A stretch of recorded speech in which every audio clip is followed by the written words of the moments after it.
बालासाहेब थोरात यांच्या जाणत्या नेतृत्वाची राज्याला गरज.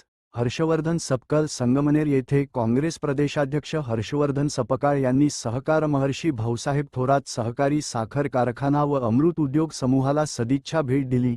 यावेळी त्यांनी माजी मंत्री बाळासाहेब थोरात यांच्या नेतृत्वाचे कौतुक करत राज्याला त्यांच्या जाणत्या नेतृत्वाची गरज असल्याचे सांगितले.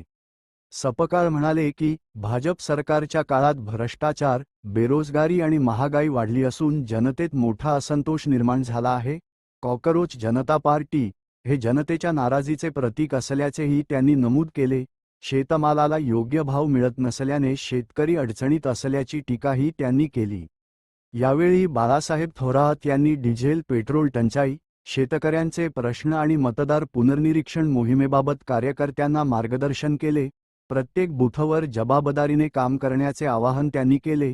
कार्यक्रमाला पांडुरंग घुले, सचिन गुजर, अजय फटांगरे, सोमेश्वर दिवटे यांच्यासह काँग्रेसचे पदाधिकारी, महिला व युवक कार्यकर्ते मोठ्या संख्येने उपस्थित होते. यावेळी पत्रकार नाझीम सय्यद उर्फ बिंडूभाऊ जहागीरदार यांनी हर्षवर्धन सपकाळ यांची भेट घेत स्पष्ट शब्दांत भावना व्यक्त केल्या.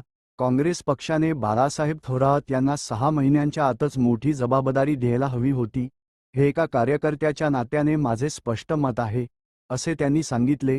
डेज न्यूज मराठी सौजन्य यशोधन, संगमनेर. सर, आता नवीन पार्टी येते, जी कॉक्रोच पार्टी, त्याची चर्चा चालू. कॉक्रोच पार्टी जी आहे ही भारतीय माणसाच्या मनातला राग जो आहे आणि त्याची होत असणारी कुचंबना जी आहे आणि सत्तेच्या केंद्रित रचनेमुळे एक सामान्य नागरिक हा हतबल आहे. या अनुषंगानं आज कॉक्रोच पार्टीची चर्चा होत आहे. आणि जर असंच चाललं तर भारताला अराजकतेच्या दिशेने आता भारतीय जनता पक्ष घेऊन चाललं, हे जे आम्ही म्हणत होतो ते कुठेतरी दुर्दैवाने सिद्ध होताना दिसतं. धन्यवाद. काम मला वाटत नाही भारतात पुढे त्यामुळे दूध का दूध आणि पाणी का पाणी करण्याचं भाव ज्या लोकांनी पिलेलं आहे त्याच्या पुढ्यात आहे त्याच्याची